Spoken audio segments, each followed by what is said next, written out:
Hello friend, welcome back to my YouTube channel college information official. I am Neha. आज हम बात करेंगे 7 दिन में डीएलएड एंट्रेंस एग्ज़ाम की तैयारी कैसे करें।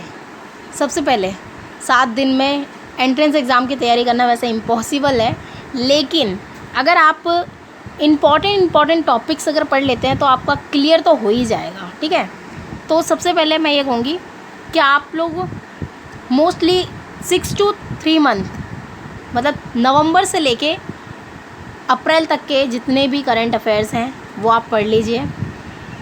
आप ऑनलाइन पीडीएफ देख सकते हैं, ऑनलाइन वीडियोस देख सकते हैं। ठीक है, 6 मंथ तक की आप वीडियोस देख लीजिए करंट अफेयर की, जिसमें जैसे आपके नेशनल अवार्ड किसे मिला है अभी तक, और अभी तक कौन कौन से खेल हुए हैं, ओलंपिक्स हुए हैं, जो भी हुए हैं उन सब के बारे में। ठीक है, वो सब आपके करंट अफेयर में आ जाएंगे।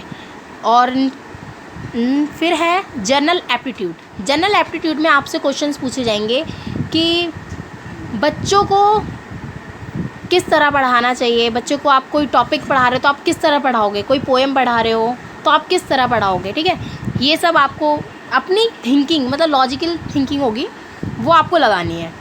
हार्ड क्वेश्चन नहीं पूछे जाएंगे, नॉर्मल क्वेश्चन पूछे जाएंगे। ठीक है, उसके बाद है आपकी मैथ्स आपके 10th तक की मैथ्स आएगी मोस्टली, लेकिन फिर भी मैं ये कहूँगी कि वैसे तो उसमें जो सिलेबस दिया है उसमें आपको 8 तक की मैथ्स बोली है, लेकिन मैं फिर भी कहूँगी कि आप 10th तक की मैथ्स प्रिपेयर करना। जो भी आपने 10th तक पढ़ी है, 10th तक मोस्टली बच्चों के पास मैथ्स रही है तो मैथ्स पढ़ लेना। ठीक है, मैथ्स में जैसे फार्मूलाज थे या प्लस माइनस मल्टीप्लाई एलसीएम, ये सब आप अपना रेडी करके रखना। और ज़्यादा कोई हार्ड मैथ्स नहीं आएगी क्योंकि ये 12th बेस्ड है तो इतना हार्ड नहीं आएगा। ठीक है, दूसरा इंग्लिश में आपके जनरल इंग्लिश आएगी, हार्ड इंग्लिश नहीं दी जाएगी उसमें, क्योंकि आप अभी 12th पास आउट हुए हैं और इतनी नॉलेज आपको नहीं है, इतनी आपसे हार्ड इंग्लिश नहीं पूछी जाएगी, क्योंकि काफ़ी सारे बच्चे ऐसे होते हैं जो 12th में इंग्लिश, तो इस वजह से कोई ज़्यादा हार्ड नहीं पूछी जाएगी, नॉर्मल इंग्लिश पूछी जाएगी आपसे। उसके बाद आपकी हिंदी में आपसे स्वर के बारे में पूछा जाएगा, व्यंजन के बारे में पूछा जाएगा, और कि जैसे कुछ स्वर होते हैं, कुछ ऊंचे स्वर होते हैं, कुछ स्वर धीरे बोले जाते हैं, तो उन सब के आपसे पूछे जाएंगे कि कौन सा धीरे बोला जाता है, कौन सा तेज़ बोला जाता है। जैसे आ होता है, आ से अनार अ बोला जाता है, और बड़े आ से आम, जैसे आ वो उसमें आकड़ लग जाता है तो वो आ मतलब साउंड उसका बदल जाता है ना, तो वो चीज़ आपसे पूछी जाएगी। जैसे टा से टमाटर है, टा से टमाटर हमारी जीभ, जब हम टा से टमाटर बोलते हैं तो हमारी जीभ ऊपर की तरफ जाती है, ठीक है, ऊपर की तरफ टच होती है, तो आपसे ये सब स्वर पूछे जाएंगे कि किस स्वर में क्या टच होता है। जैसे कुछ स्वर होते हैं ऐसे जिनमें हमारी जीभ होती है वो टीथ से लगती है, मतलब दांतों से लगती है। ठीक है, तो वो चीज़ें आपसे पूछी जाएंगी। और जैसे आपकी एसएसटी हो गई, अब एसएसटी में आपके पॉलिटिकल साइंस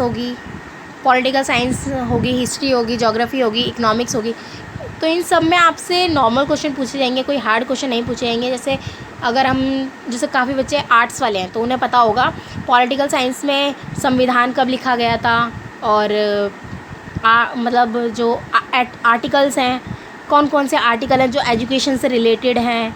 और हिस्ट्री में अगर देखें, हिस्ट्री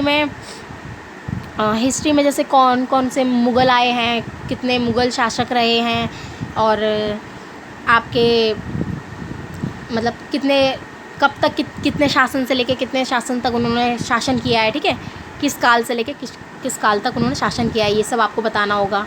और जैसे संविधान मतलब कब से कब तक लिखा गया था, कितना लंबा संविधान है, ये सब पूछा जाएगा आपसे।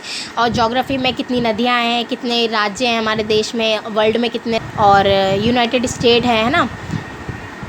और आपसे पूछा जाएगा बाकी जनरल साइंस। हाँ, साइंस की बात करें तो जनरल साइंस आएगी आपकी, 10th तक की साइंस आएगी, इसमें ज़्यादा हार्ड नहीं आएगी, नॉर्मल साइंस पूछी जाएगी, क्योंकि काफ़ी सारे बच्चे आर्ट्स स्ट्रीम के होते हैं और कुछ कॉमर्स स्ट्रीम के होते हैं, तो इतनी हार्ड नहीं पूछते हैं।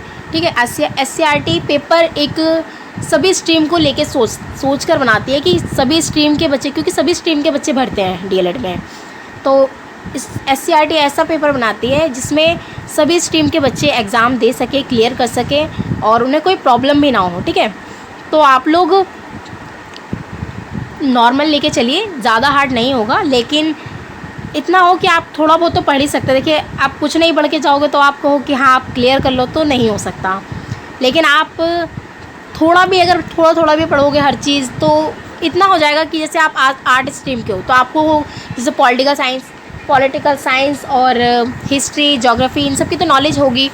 तो उससे ये है, एक बार आप वो रिवाइज़ कर लो तो जो सब्जेक्ट आपका अच्छा है वो बेस्ट रहेगा। ठीक है, बाकी सब्जेक्ट ये होता है जैसे साइंस वाले बच्चे नहीं हैं तो उन्हें साइंस में नॉलेज नहीं थी या इंटरेस्ट नहीं था, तो वो आर्ट्स का पढ़ लें। साइंस वाले बच्चे तो अपना साइंस का, मतलब जो भी आप पहले से पढ़ के आए उसको अच्छे से रिवाइज़ कर लो।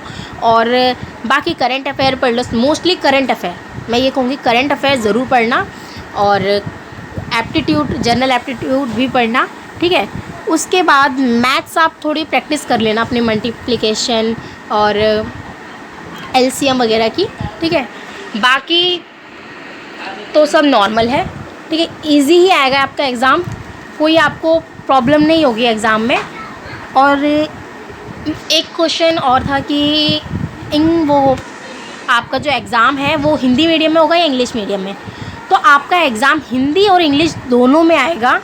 आपको टेंशन लेने की ज़रूरत नहीं है कि हाँ हिंदी में आएगा या इंग्लिश में आएगा, नहीं, दोनों में आएगा। जो बच्चे इंग्लिश के हैं वो इंग्लिश मीडियम में दें, जो बच्चे हिंदी में हो, हिंदी मीडियम के हो, वो हिंदी मीडियम में दें। ठीक है, क्योंकि डीएलएड में दोनों पढ़ाई होती है, इंग्लिश में भी पढ़ाया जाता है और हिंदी में भी पढ़ाया जाता है। ठीक है, बाकी वीडियो का मोटिव ये था कि आप जल्द से जल्द, मतलब 7 दिन बचे हैं और 7 दिन में आप लोगों की जो तैयारी है वो अच्छे हो जाए, आपको एक आइडिया मिल जाए कि हाँ आपको क्या पढ़ना है जल्दी से जल्दी, और आपका एग्ज़ाम क्लियर हो जाए। सबसे बड़ी बात यही है कि आपका एग्ज़ाम क्लियर हो जाए।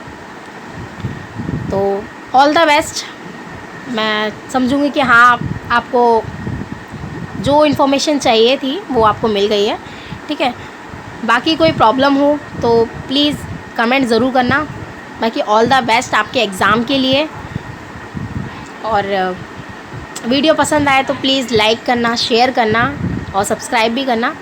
शेयर सब मोस्टली करना अपने फ्रेंड्स को, जो भी डीएलएड में एडमिशन लेना चाह रहे हों, जो मतलब जिन्होंने फॉर्म भरा हो, जो एग्ज़ाम देने जाएंगे, तो उनको प्लीज़ अब शेयर ज़रूर करना ताकि उन तक भी ये इन्फॉर्मेशन पहुँचे, वो भी अपनी तैयारी कर सके। ठीक है, so thank you watching my video.